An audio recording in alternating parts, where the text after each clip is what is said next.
Christianity cannot be exclusive. I know everybody wants to be exclusive, but it's not that because Jesus was radically inclusive.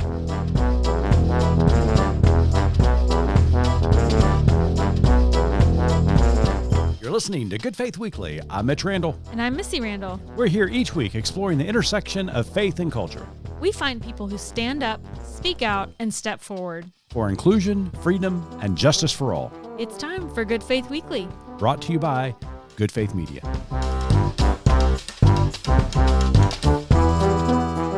Welcome to Good Faith Weekly. On this episode, Missy and I are going to catch up, and I am going to tell you all my stories in my visit to Lviv, Ukraine last week. And then later on the pod, Missy and I sat down with an incredible guest, Regina Cates, who's got a new book out, The Real Conversations Jesus Wants Us to Have. It is a great pod, so stay tuned.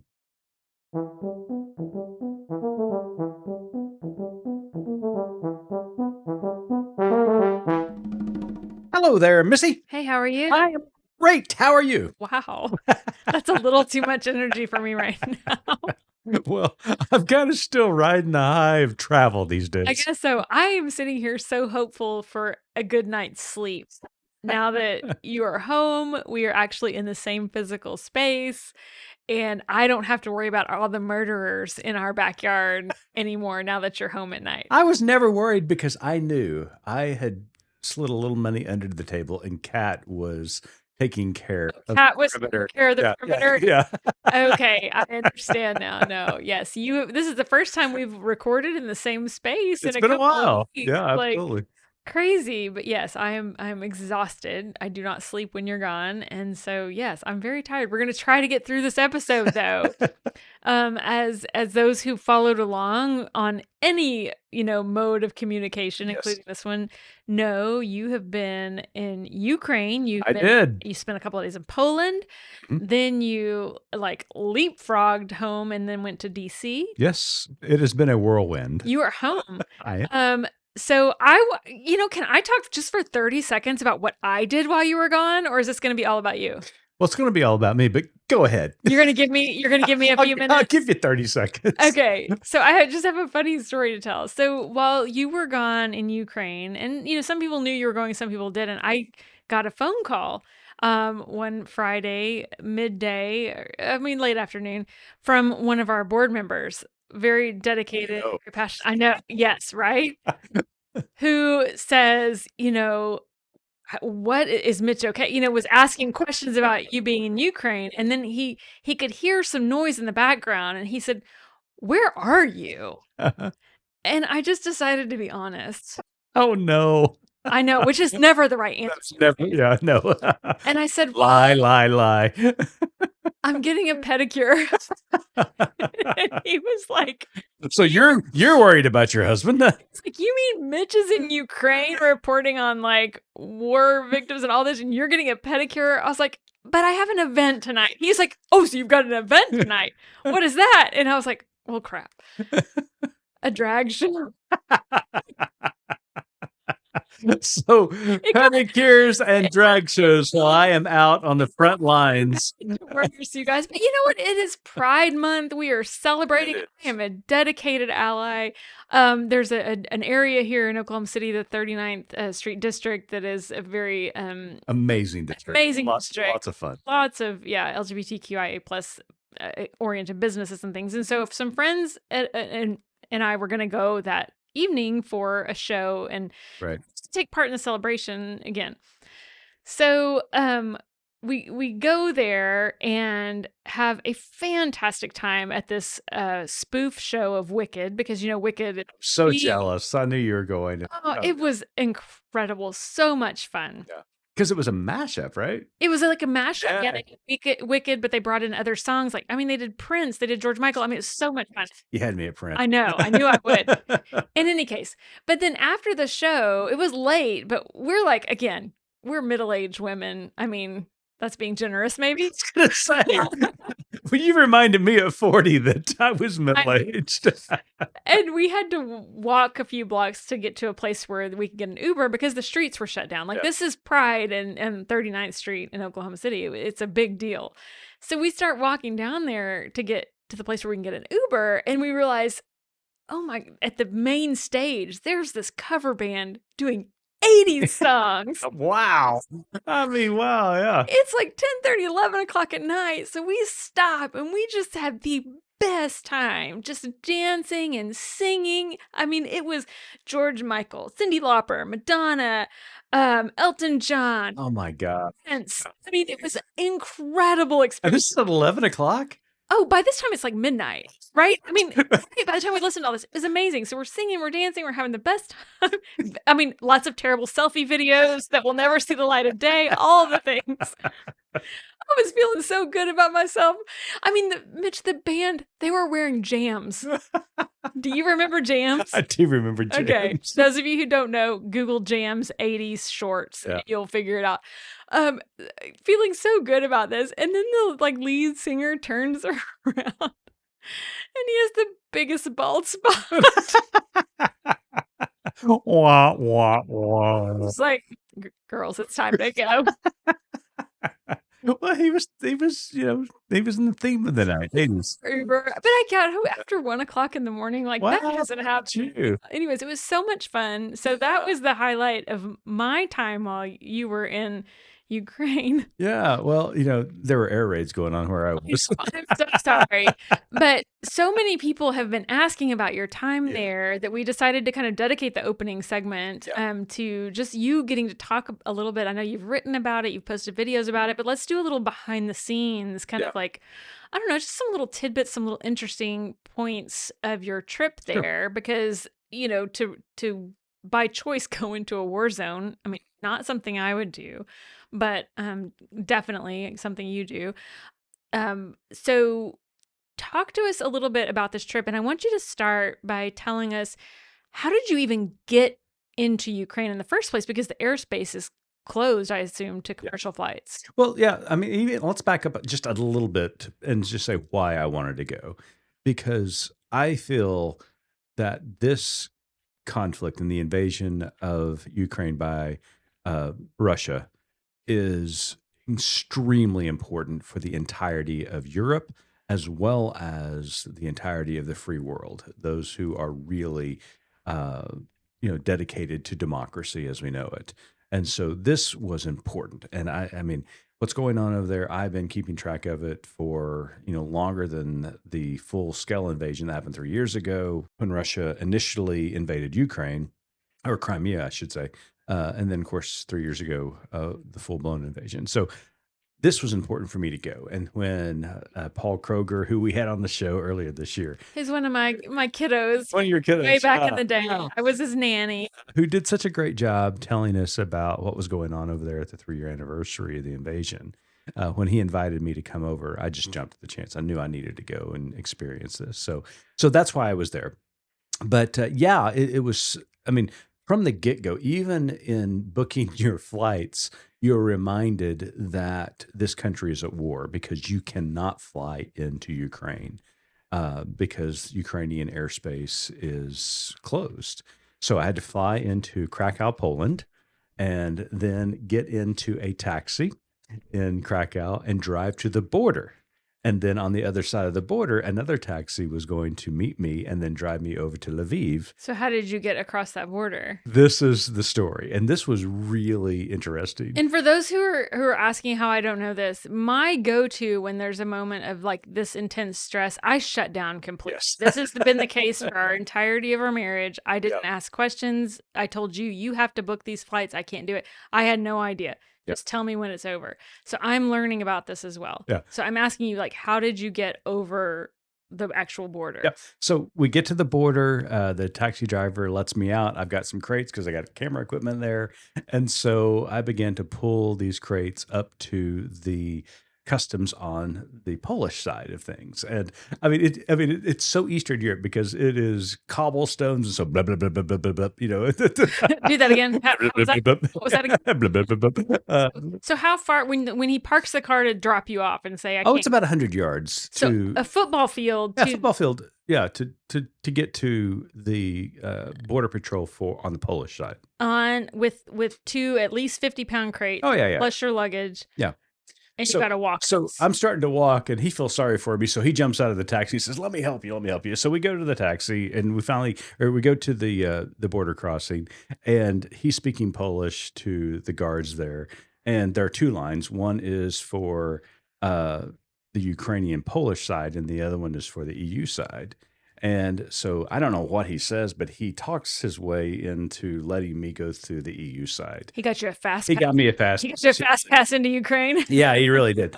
So I go through the Polish customs and border patrol, and then you're in no man's land because then you have to walk about another 100 yards over to the Ukrainian border patrol.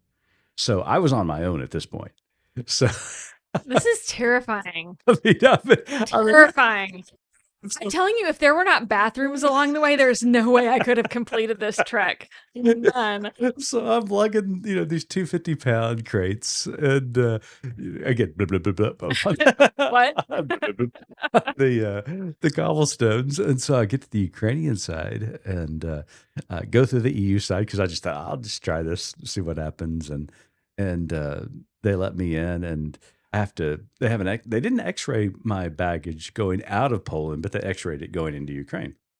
And so I put my crates on the X-ray machines. And it was so funny because I had to put them on there, and then I had to go meet them on the other side of the X-ray machine, take them off, and then go back and do the other one. Yeah, go back there and do the other one. I was helping the border patrol. Check out America. It was really like self-checkout. So the last one was what was so fascinating to me because I had tripods in there because camera work and all that. And so she motions me over because she had broken English. She motions me over, and she points to the X-ray machine, and the tripods are showing up. Mm-hmm. But I mean, you wouldn't know that they were tripods on an X-ray machine. Mm-hmm. And she made the motion like bang, bang, like guns. I said, no, not guns. I said tripods, click, click. I'm so sad. No, bang, bang, click, click. Wait. So sad we don't have video right now because you guys, he's totally doing the motions of a machine gun versus a camera. So you'll have to envision this on your own. What's even more crazy, she doesn't open up my crate. She didn't verify? No. She just, click, click, and then just let me go. Oh my gosh. So you could have been going through with machine guns. But, as I recalled the story to you when I landed, you were probably right. They could probably use more machine guns. They were fine with it. They're like, yeah, sure. We need all the help we can get. So then I meet my taxi driver, and then we head on over to Lviv. But yeah, that was the border crossing. So immediately you are reminded that you're entering into a war zone. Mm-hmm. So it was funny, but it was also really serious. So you get to Lviv, which, I mean, I think, I don't know about other people, but it's just hard for me to envision what that's actually like. I had to trust you when you said, no, this is the western side of the country. Yep. Like it's still, I mean, I don't want to say anything is safe over there, but there's not active sort of warfare happening right there. So you get into Lviv. Tell us a little bit about just the daily life of Lviv and what you experienced in your, 3 or 4 days there. Yeah. Well, first of all, I get in the taxi and we drive to Lviv, which was about an hour from the border. The border crossing was enough, but driving across the countryside, you're immediately reminded that you are in a war zone. And here's why. Missy, every little village that we drove through to Lviv had a memorial. Mm-hmm. And in their town square, there were numerous photos and flags that indicated that they had lost citizens in that village to the war. And so you're immediately reminded of that. And so that was really daunting. And so driving across, we get to Lviv, and then I check into the hotel. And this is never... It's like a normal hotel. Like, oh yeah, it was a beautiful hotel. Crazy. Really, still operating like business as usual. With one caveat. Okay. Checking in, I got all the instructions. Here's your water. There's the elevator. Check in, check out. Password. Wi-Fi password, the whole gamut. And by the way, the shelter is located. The bomb shelter, that is. Oh, I was going tornado. I mean, the bomb shelter is located right here. Wow. And it's like, oh, okay. Wow. And sure enough, there's a sign. In fact, it's on my socials that yeah, the bomb shelter, they had a bomb shelter there in the hotel, and so you're again immediately reminded of that, and so that was a stark reminder, and then got to meet my host again. Paul was just great. He was terrific the entire week, but the next morning I woke up distinctively looking towards the 9 o'clock hour. And what a lot of people don't realize here in the States and probably across the world is that at 9 o'clock each morning, all across Ukraine, the bell sounds Hmm. and everybody stops. I mean, everybody. Hmm. And it is a sacred moment because when the 9 o'clock morning bell strikes, everybody stops, reflects upon what is happening to their country, says a prayer, has a quiet moment for all the soldiers who are fighting, and hopes for the continued freedom of their country. And at the end of that minute, there's a voice that comes across the loudspeaker and says, "Glory to Ukraine." Wow. It is a sacred moment every day. And I mean, it still sends chills up my spine thinking about what happens. And I was in a cafe early one morning. It was the second morning, and I was trying to get some video and photos of that 9 o'clock hour. And I saw this dog. A guy was walking his dog that morning, and he, of course, stopped.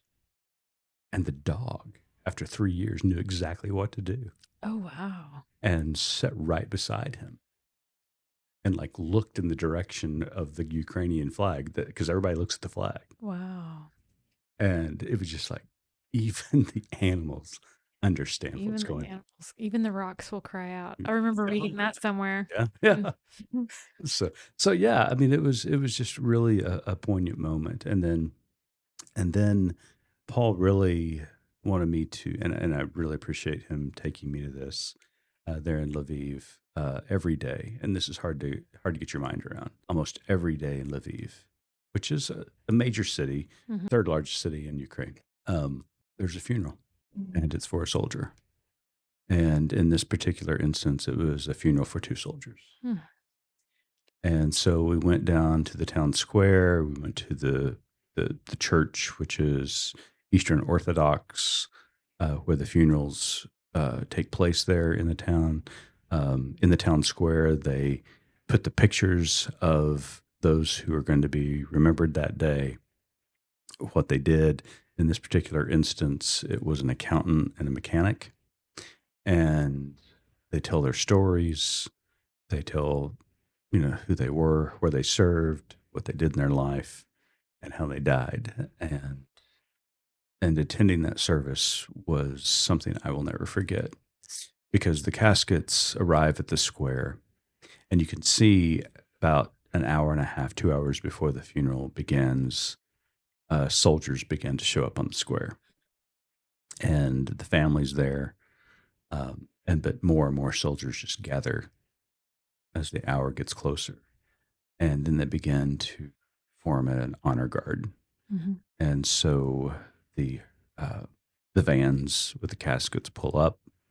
They take the caskets out, and then they walk the caskets down the street and to the square towards the church through the honor guard.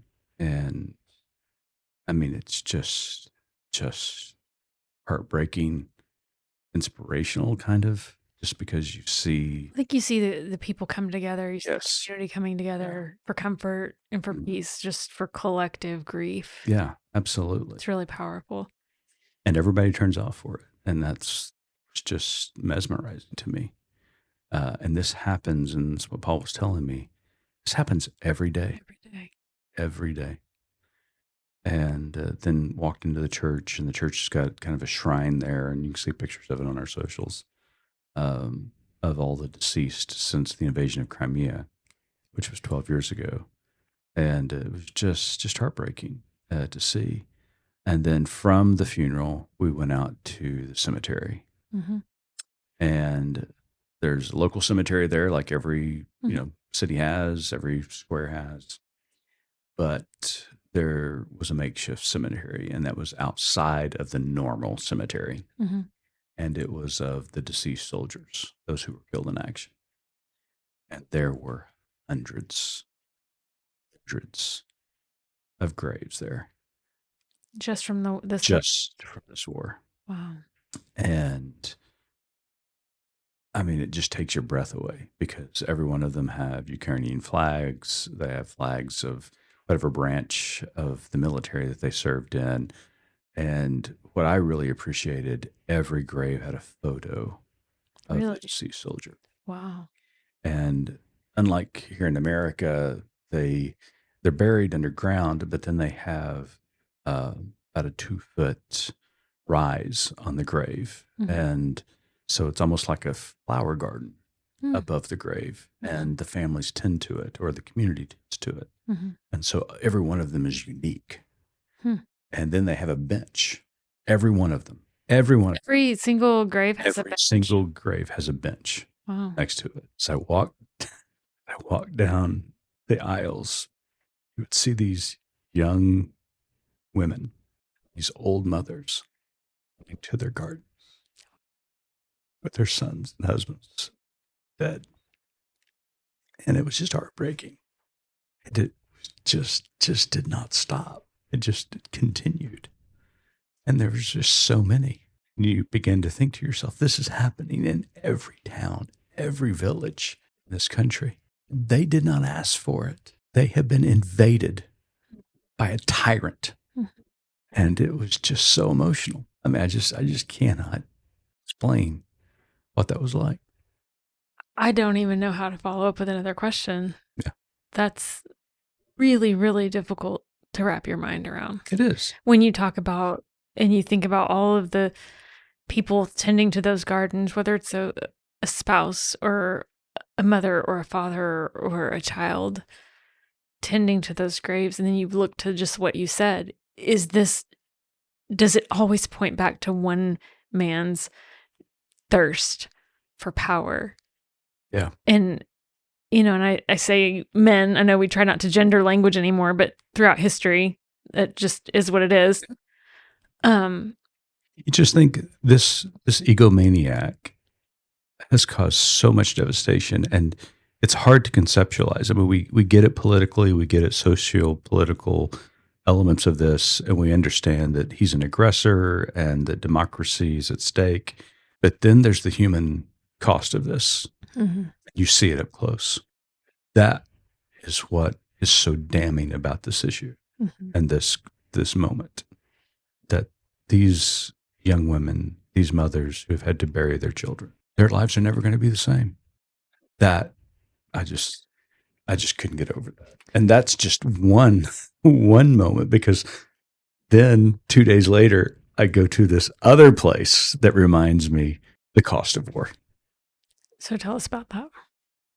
So a couple of days later, and this was one of the major reasons I went over there, and that is to visit the Superhuman Center. And the Superhuman Center, for those who don't know, we're going to have a piece on it. Hopefully, it's going to run Monday of next week.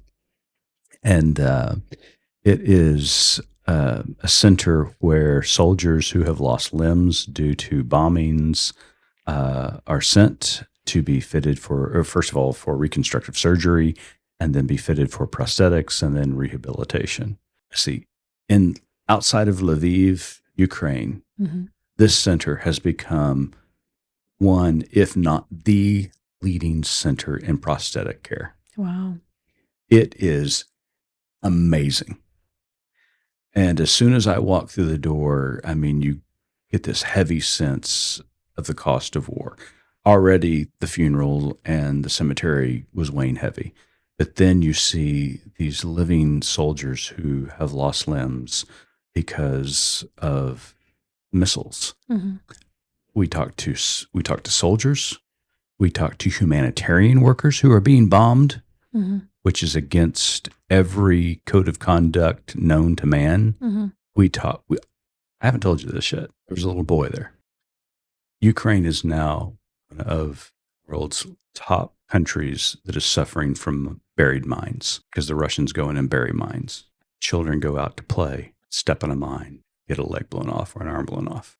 So the center is not only taking care of soldiers, they're taking care of humanitarian workers and now taking care of children. It is one of the most inspirational places I've ever been in my life because these men, and most of them were men, are not necessarily bitter. They go through a lot of psychological and mental health rehabilitation after their injuries, but they are working hard to figure out their new normal. Mm-hmm. And the center is helping them do that. And it is remarkable what this place is doing in the art and science of prosthetics. Mm-hmm. And I'll never forget sitting down with Anya. You can hear her interview in the piece that we're going to release on Monday. She's the wife of Sasha, and her husband was blown up with a missile and lost a leg. She said, when I got the news, I had two choices. One, to sit there at night and cry and be in despair. Two, to find out something to do about this. And that's when she reached out to the Superhuman Center. They accepted Sasha. Now he's on the road to recovery. And she ends the interview with this. She says, I don't know if Marvel would ever do this or not, but they need to come over here and instead of making a Captain America, they need to make a Captain Ukraine. Wow. Because these are heroes.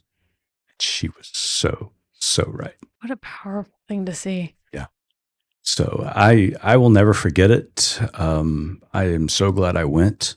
Major reasons we did go over there was to continue to bring attention to Ukraine. I am appalled and angered that our current administration has withdrawn funding and support to Ukraine. Because I said at the beginning of this, if Ukraine falls, other parts of Europe will fall as well to this dictatorship and tyranny. And so this is a reminder. Everybody, I don't care if you're Republican or Democrat or independent, you need to put pressure on your elected officials to support Ukraine because they are making the ultimate sacrifice for our sake as well. We must never forget that. So glory to Ukraine in the end. Wow. Thank you for sharing. I know that we have kind of put a cap on a lot of our conversations because I wanted to have this in real time with you. I wanted you to be able to kind of freshly verbal vomit, as it were, right? About your experience. And so, yeah, thank you, listeners, for just, listening in and tagging along as I learned a lot of these things for the first time. About your experience. I know we're running short on time, and so we'll probably weave in some other segments. I know you haven't even talked about Poland yet and your time there, which was really powerful as well. So we'll bring those in the coming weeks. But yeah, that was amazing. I think when people hear you've been in Ukraine, it was just, it's a mind blowing thought to think you chose to go in there and see what's going on. And so, let me end with this because it was an incredible experience. But as I left Ukraine and entered into Poland, I was reminded once again the seriousness of this moment. Because as I crossed the border again, in the same manner I crossed, but I got in the taxi, we ended up having to stop at a local airport a couple of miles into Poland, into that airport, and there were 4 Patriot missiles pointed towards Ukraine. And I drove right by them. And I just was like, yeah, okay. Tell me what that means. Like when you say Patriot missiles, it's a semi payload of missiles that are standing forward and pointed. All the missiles are pointed toward Ukraine. How big are they? It's a regular semi truck. Oh, and so, but it's elevated and with the missiles elevated out of the truck, and they're pointed so they're toward pointing at Ukraine. Just in case Russia, because early on in the invasion, there were a couple of rockets that were targeted for Lviv, and they missed and ended up really close to Poland. Oh, I see. So they're there to protect Poland. Wow. Yeah. That's just crazy. Yeah. So again, it was a crazy experience. I am so glad I went.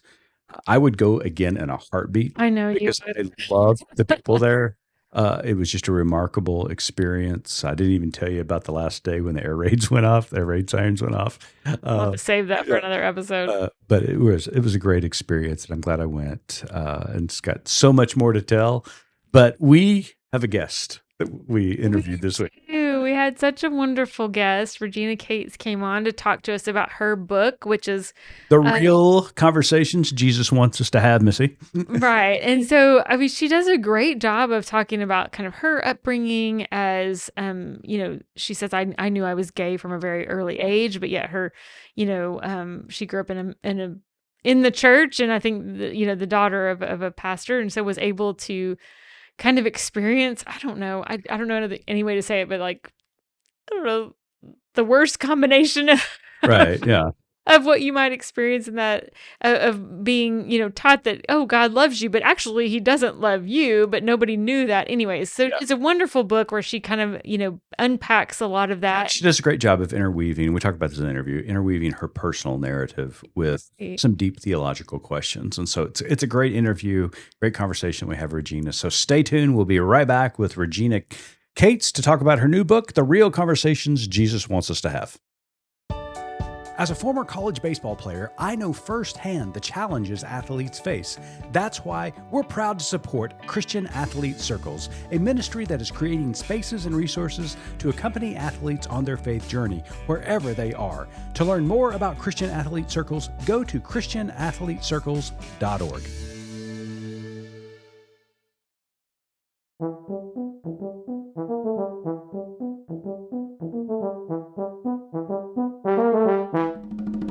Welcome back to Good Faith Weekly. We've got a very special guest with us. Regina Cates has one mission in life. She helps people connect to and lead with their hearts. By sharing her personal experiences, Regina communicates universal truths in a down-to-earth manner that everyone can understand. Her new book, The Real Conversations Jesus Wants Us to Have, is available wherever your reading materials are purchased. Regina, welcome to Good Faith Weekly.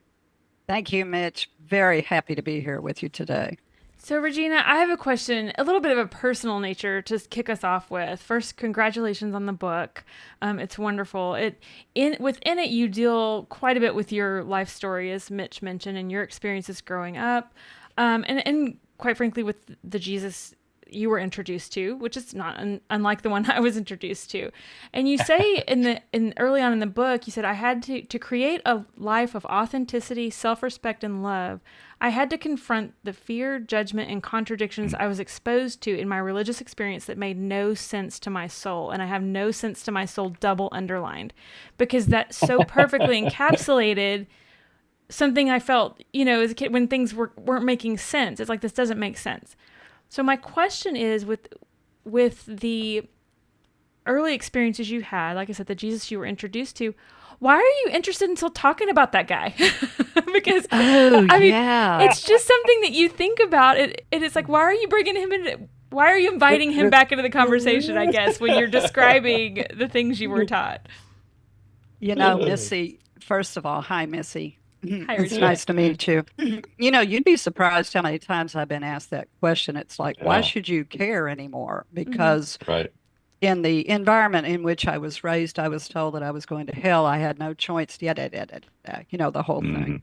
But somewhere deep in my heart, I just had this understanding. And when I say heart, I mean soul. I had this understanding that what we tried to put into a box cannot be put into a box, whether that be the definition of God, or we try to put Jesus into a box of limiting belief. And so I had a real problem with that from the very first time I stepped into church, because as you will read in the book, I knew that I was different at the age of around 4.5 or 5.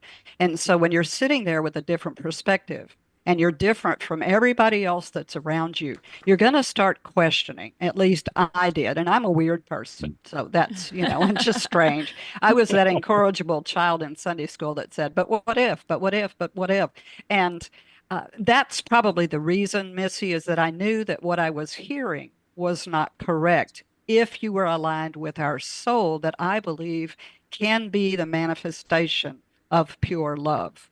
And I believe that that's what Jesus represents to so many of us. So I am a champion for that side of Christ consciousness that is love and acceptance. I love you say, how can a God love unconditionally and conditionally at the same time? Mm-hmm. It's either Yes. one or Yeah. the Yeah. other. It cannot be both. No, it can't be. Absolutely. That's just common sense. You can't have love and hate at the same time. Right. You can't pretend to love the sinner and hate the sin. By the way, being gay is a biological condition and not a sin, unless you Right. do other behaviors that are considered hurtful to someone else, such as whatever. We can go into that. But it's you've got to have unconditional love, and that's what I believe that God is. That's what I believe that Jesus was in human form. And so it makes no sense. We have to ask ourselves these hard questions. How can you love and hate at the same time? It's impossible. So is that what brought you to this book about conversations Jesus would want us to have? Well, Missy, to be honest with you, I believe that there's a lot of wonderful work being done today. There's a lot of Mhm. wonderful Christians, but I think that this religion, the institutionalized religion, has been bastardized by so many people that have an agenda. There's always an other. This goes back to the three Yeah. Abrahamic religions. It goes back to the beginning of time. There's always a sense of lack. There's always got to be an enemy. And I believe that I wrote this book because I ask questions that I have never been exposed to in my life in any kind of church setting. Even in social Mhm. settings, I ask questions that are so incredibly weird that we just don't think about on a daily basis. But they are questions that we need to ask ourselves so that we can progress spiritually and we can grow our faith and we can also really genuinely begin to learn what it means to love our neighbor as ourselves. I have so much highlighted that I want to continue talking about, but I'm going to let Mitch get a word in edgewise real quick. I was going to say, you guys just took off without me there for a second, Sorry. but I've been listening the whole time. So Regina, what I really appreciated about the book is that you have this incredible ability to weave your personal narrative into these conversations that you're asking us to have with Jesus. And I really, really enjoyed that about the book. You talk about a lot of personal issues. You talk about a lot of issues that we need to be discussing with Jesus and about Jesus. But let's elevate this conversation for just a second to this 30,000 foot vantage point, because there seemed to be some constant themes that ran throughout the book. One was kind of this oppressive theology that has been maintained throughout the church's history. And so I want to talk a little bit about that. But here's what I really want to talk about, and that is Christianity's, it seems, and it's not just Christianity, it's other religions, as you just pointed out. Its desire to be exclusive to God's favor. Oh, yeah. To me, that's where the dogmas really hmm play a part, is because everybody wants to feel special or elevated. They're God's favorite. Could you speak to that a little bit for us? Yeah, Mitch, because I think we can make it extremely Mhm. simple. And I'm sorry, I don't remember exactly what page it's on, but I'm sure that Missy could find it pretty quickly. She's got it highlighted, which is great. Thank you. But it's the page where I list the golden rule of the top five Mhm. Yep, religions. that's it. Yeah. Okay. And if the editors of the book didn't want me to list all of the world's religions, which we go down to Rastafarian, we go down to Wiccan, we go down to every one of them. Right. And every single one of them is based upon what we know in the Christian faith of do unto others as you would have them do unto you. So here's what I'm getting at, Mitch, in a very simplistic way. If Mhm. there is a supreme consciousness out there, the supreme consciousness gave this particular guidance to everyone who has ever created a religion on the planet. Mm. So Christianity cannot be exclusive. I know everybody wants to be exclusive, but it's not that, because Jesus was radically inclusive. And I believe that if you've got a God that has given the golden rule to all world religions, then that is proof that it was inclusive. What's the problem with someone else believing something Mhm. different than we do if they are people of integrity? They're kind, they're compassionate, they're honest, they're helpful. What's the problem with that? Why do people have to Right. put something into the box of Jesus? I also say in the book, Mitch, and this might cause a little stir, that God has no ego. And so if you want it to be this particular chosen religion, that's egocentric. That's not soul Right. motivated in my idea of what soul is. Yeah. Absolutely. Just reading through the book and then hearing your comments, um, I keep coming back to the question, is why for centuries now have we tried to make Christian theology the one truth? Why can't it be a truth that sets beside other truths? And I know that borders on, heresy in some people's minds, but to me, that is a real question I think that we need to ponder and to really address and have, and going back to the book, having these conversations with Jesus. I think that's something that the church really needs to come to grips with. Is our truth the only truth, or is it a truth set aside by other truths? I think that's just really important for us to talk about. I think it is, but you will also remember in the book about the sweat lodge that I went through, the Yes. beautiful Anipi ceremony, and that is that I had to become very, very uncomfortable. And this book is Hmm. going to make a lot of people very uncomfortable. But as the person who wrote the foreword said, the truth will set you free, but it's going to make you miserable first. And that's okay as long as we hang on to this egocentric idea that my way is the right way. What I try to boil this down to, Mitch, is that Jesus was love. He was the manifestation of love. But how do we actually love our neighbor as ourselves? And I think that we Hmm. want to have an exclusive, I'm better than somebody else. There's a lot of people out there that call themselves Christians that don't realize that Jesus would be the first person to wrap his arm around me and say, Regina, being gay is a biological condition. It happens in utero, it whatever, because Jesus would say, it's okay with me. He did this Hmm. to people in his time.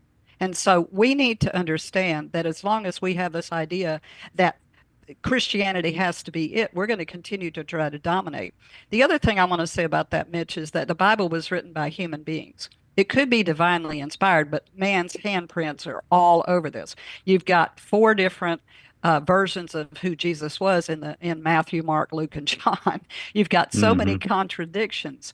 This I don't know if you guys know this, but in my research, I learned that it was illegal to have a copy of the Bible until around the 1500s. Why? Yeah. Because someone wanted to deliver a specific message. Today, I Hmm. believe that that message of hope and love and peace has continues to be usurped by those people that want to have a specific message. And today it's become we're going to hate immigrants, we're going to hate LGBTQ, we're going to hate women's rights to choose, we're going to hate everything else, but we're not loving like Jesus would love. And that's what this book was written to do, inspire us to pull back and have conversations that I believe that he would want us to have while he is sitting next to us. Yeah. It's And I just love that concept, Regina, because, our colleague Starlett Thomas here at Good Faith Media, who runs our Racist Gospel Initiative, she often reminds us that race is a human construct. Yes, it And you just is. said, the Bible was written by humans, divinely inspired. Men, And, men. we got it. Yeah, men. yeah, yeah, Men, yeah. Mitch. Yeah. Okay. Right.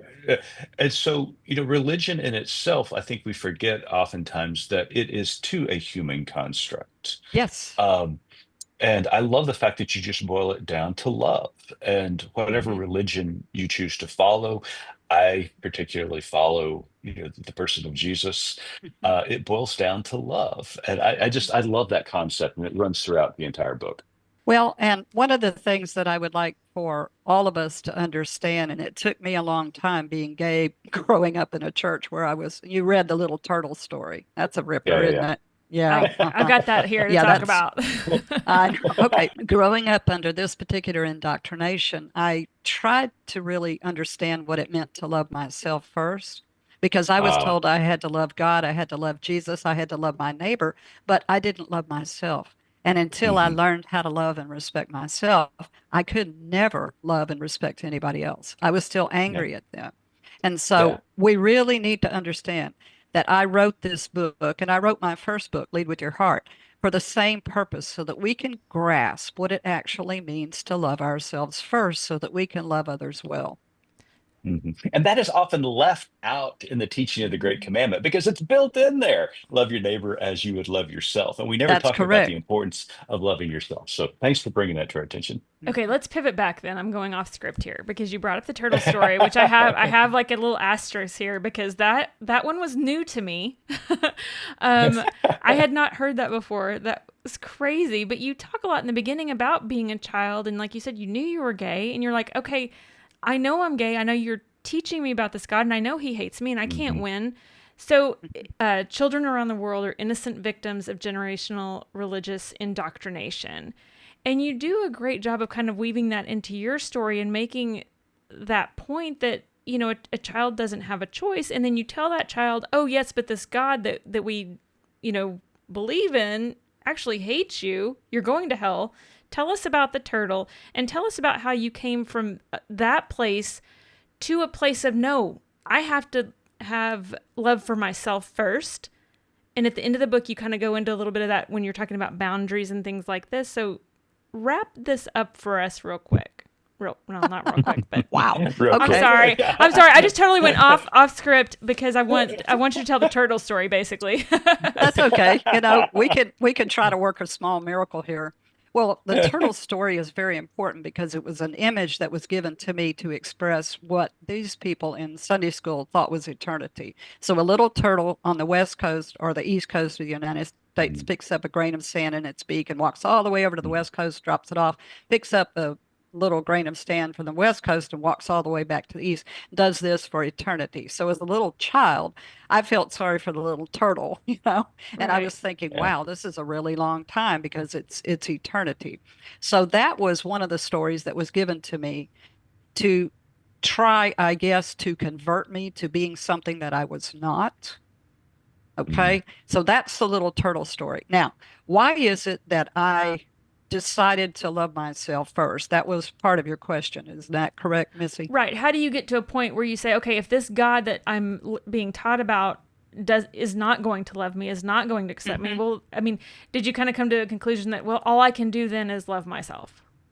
Well, I think this happens when when I confessed being gay to my parents, and my mom has passed away. My father is almost 102, and he's still alive.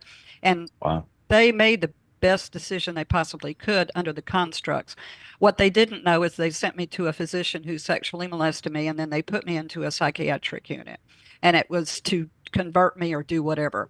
And I think in that moment, I realized there was nothing wrong with me. There was absolutely nothing wrong with me. It was something wrong with the belief system of these folks that were surrounding me. And so I decided at that particular point, in order to save my own life, that I was worthy, that Jesus did love all the little children in the world. And I was one of those children. I was just different, just like the story of Halloween and my little black sister who was treated so horribly in the racism chapter. I just decided that this idea was so much bigger. Love is so much bigger than what I was told it was to be, because love is inclusive. Love is not exclusive. And there's the rub right there. Even as a little child, I realized this. And so I decided to love myself. And it took a long time, and it took quite a bit of undoing the conditioning that I had in order to get to this point. Today, I'm not comfortable calling myself Christian because of everything that's going on, certainly now in this time in our history. But I am very comfortable calling myself a huge fan of Jesus and imagining that he is walking beside me in everything that I do. I think that's such an important point to make because, like, we've kind of already camped out on other religions and truths, and why does one have to stand over any other if the truth that they all boil down to is kind of like you said, the golden rule. That's right. And what a different experience it would have been being brought up in, the construct of the church if it's just this is how we express and celebrate our human connection and our faith. And isn't that wonderful?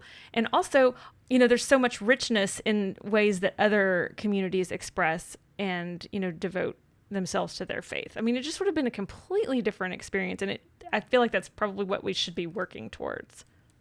Yeah. You've brought up a wonderful point that I want to make, and that is the whole reason that I wrote this book is so that we can stop dumping our junk onto our children. because the only way to, I'm serious, the sins of the father and mother, sorry, Mitch, not to be sexist, but the sins of the father and mother are visited upon the child. But here's the thing: we hate ourselves in this country and around the world. Why do we hate ourselves? Because from the very time we walk into many churches, we're told that we're worthless. We're told that we're worms, that we're told that we are sinners at birth. This is all just something to control us. And until we change that narrative from those people who have influence over other people, we are going to continue to create people who are highly addicted. They hate themselves. They abuse food. They abuse alcohol. They abuse everything you possibly can to try to run away from these feelings of being so unworthy and living in shame. This is what's happening, certainly in the part of the country where I live now. Used to live in LA, but I live somewhere in the South now. And so this is what I see around me. From the time you walk into church, you're told how bad you are. You're a sinner. You have whatever. You could be a straight white male. You're still going to get the same message. This is the reason I wrote the book. We need to change the narrative from the people's mouths who have influence over other people. And until we do that, I think we're in for a very rough ride. Well, Regina, it's hard to control somebody when you give them a self-worth. You know, if the church in itself and if their culture, is if the end goal is about control and power, it's real hard to have power and control over someone when you've given them a sense of self-worth. Absolutely. You have to break them down. Yeah. That's right. But Mitch, Missy, Jesus didn't want to control anybody. He didn't want to be put on a pedestal. He didn't want a religion created after him. He didn't write the Bible. There are people on Facebook that tell me that Jesus was Christian and he wrote the Bible. And it's like, no. So what is the end goal here? In the King's English too, right? Yeah, exactly. Instead of Aramaic, which was his native, tongue. So you've brought a point that is very important for us to talk about. And Mitch, you can go ahead and ask that question. Yeah. Well, that really resonated with me because I've been saying for a long time I've been having more and more trouble calling myself a Christian. I've been referring to myself more as a follower of Jesus or follower of the way, which is more accurate in the New Testament. May even say a disciple of Jesus. But when you go down that path, it allows you to explore other possibilities. It also gives you the freedom to ask questions and to be curious about God. And so that leads into this pivot about education. It seems as though the evangelical church, and I hate to paint with such broad strokes, but this restrictive or regressive form of Christianity certainly is anti-education. And in the book, you write this: educated, we are less likely to be politically, religiously, or socially manipulated through misinformation. Education allows us to think critically and independently. I believe Jesus would appreciate that education is a lifelong process. Regina, I love that. So, it's true. Why is it so important that we continue learning more about God and more about ourselves along the way? Because we get to the truth, Mitch. That's it. Because it's not hand delivered to us. And that's the whole point of this book. You read at the very beginning. It's all about self-assessment. This book was written so that you take it into your favorite reading space in the privacy of your own home. Once you've digested it, then you go and you ask your friends to talk with you about it. Or you ask me to come and let's facilitate conversations. Because education about who we are as spiritual beings on great human adventures happens every single day. And if someone is trying to control the message, they're trying to control and keep your spiritual nature into a box that it's never designed to fit in. Our soul is as expansive as the universe. And if we don't nurture that part of ourselves, then we wither and die. Yeah, absolutely. So, Regina, there's another point you make in the book that was just so poignant for me. When you talk about the fact that there are some among us who think that in order to create a path to heaven for themselves, it's acceptable to create a living hell for others. Can you talk to us a little bit about that? It goes back to the origin of all of these three Abrahamic religions, that you've got to have an enemy. You've got to it's in our DNA at this point, Missy. I think it really is. that we have to have an enemy. We have to be better than. There's not enough of whatever it is to go around. Then you have things like prosperity gospel, where God is favoring you with all of this money. Jesus did not talk to billionaires. He didn't talk to the wealthy. He was among the poor. He was among those people with disabilities. He was among the people who were the least of society. And so I think that all of this stuff has been bastardized, if I can use that word, and changed in such a way to control the masses and control agendas. It's no different than Mm. wanting to have a dictator over a country. They want to have exactly what they want you to believe. And education is the solution to this. Education about our natural world, education about what biological conditions that cause LGBTQ, by education about vaccines. My sister is one of the leading experts in autism, and she will tell you right off that vaccines do not cause it. But there has to be education. And the reason that there has to be, and we have to be involved in that process, is because if we just allow someone to tell us what they believe, we will believe anything. And we are believing Mm. anything. And I think that that is one of the greatest dangers to our society now, is that we're not doing the analytical research necessary to call BS BS. Yeah, absolutely. Okay, Regina, I got one last question for you, and it is this. The book, is filled with incredible questions about these conversations we need to have about Jesus. But I'm going to put you at the table, and I'm going to put Jesus on the other side of the table. Mhm. What one question Oh would you my, want to ask Mitch. Jesus if he were sitting before you right now? Wow, I've asked him so many questions in this book. I believe that it would be hard to narrow it down. Jesus, what is a simple statement that I could say to the world that would wake people's hearts up to your love? I love that. I love that. Because That's- if I had that magic wand, I would be waving it like a little fairy dust all over everybody. So I think that of all Absolutely. of all of the billions of questions, maybe that's an overstatement by a little bit, that I've asked in this book, I think that would be it. What would be the magic wand there, Jesus, to help us get, you know, do you mind if I just say something about the Go second right ahead. coming? Please do. What is that Yeah. going to look like? Okay, seriously, what is that going to look like? Because I don't think anybody realizes what Jesus actually coming back is going to look like, because I don't think Jesus ever left. The Christ consciousness that he was still resonates within us. But those people Mhm. that believe that he's actually going to descend on what? A spaceship? We'll blow him out of the water. So that's another thing that we can talk about at some point. Yeah.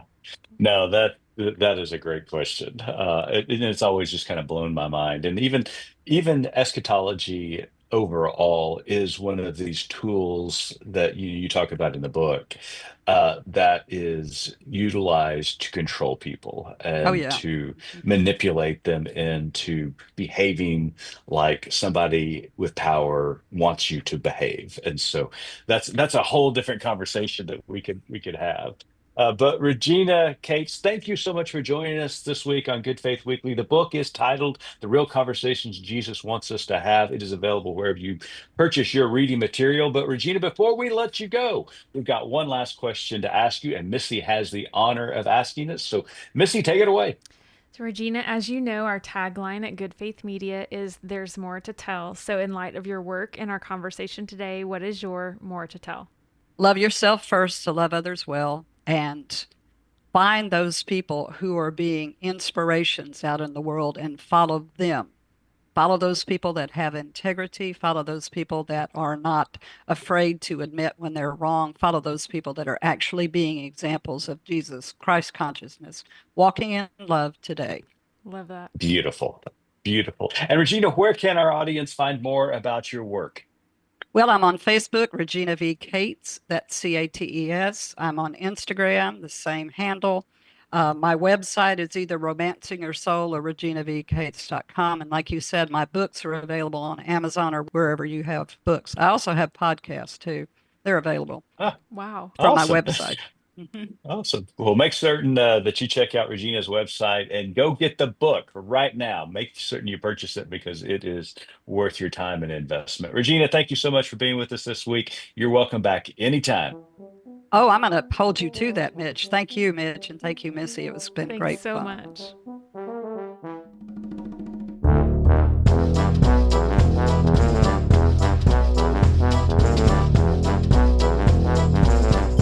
You've been listening to Good Faith Weekly, hosted by Mitch and Missy Randall. This weekly podcast from Good Faith Media discusses matters of faith and culture. Subscribe wherever you get your podcast and give us a like and a glowing review. We produce the podcast out of Norman, Oklahoma. Our music comes from Pond 5. And we're supported by listeners like you. Learn more about us at goodfaithmedia.org.